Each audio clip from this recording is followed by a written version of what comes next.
Venezuela has pledged $5 million to the victims of the worst hurricane in decades in the United States that has affected people in Louisiana and Texas. This money will go directly to helping the people who have been affected by this hurricane. Foreign Minister Jorge Ariaza said, "Let's not allow war or threats to be imposed, but instead let's impose solidarity. We will always be with the people of the United States and the peoples of the world in difficult times." Ariaza explained Venezuela will work with local officials in Texas and Louisiana to determine how best to distribute the funds. He said the foreign ministry had also offered to send Venezuela aid workers to the disaster zone, including doctors and emergency personnel. In addition, Ariza indicated that a percentage of all gasoline sales from Citgo will be dedicated to the construction of homes for victims of Hurricane Harvey.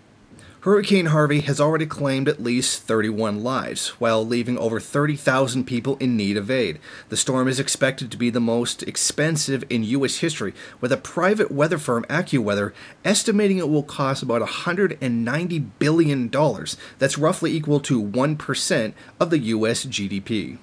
Now, the decision by Venezuela to donate this money is obviously very politically motivated. Now, Venezuela has never hesitated in the past to send aid to any country around the world that has suffered some kind of disaster.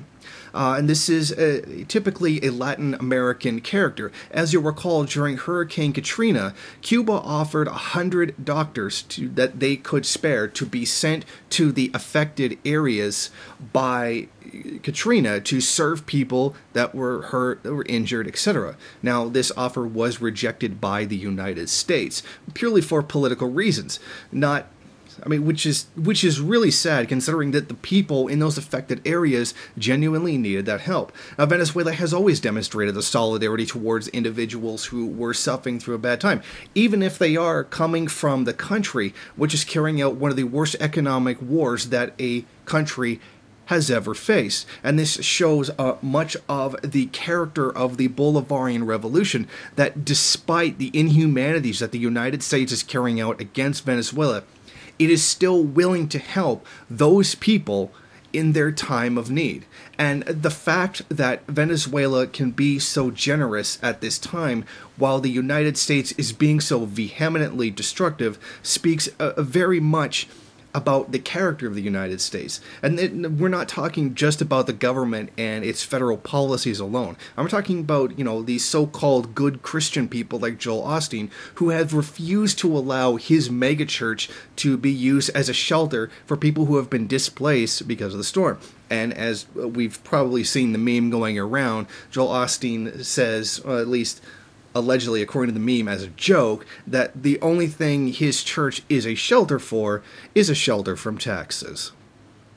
Thank you for watching. If you like this program, then please head over to my Patreon page and set up a monthly donation. It's your donations that keep this program running. Also, if you would like, please rate, comment, subscribe, and share in various social media.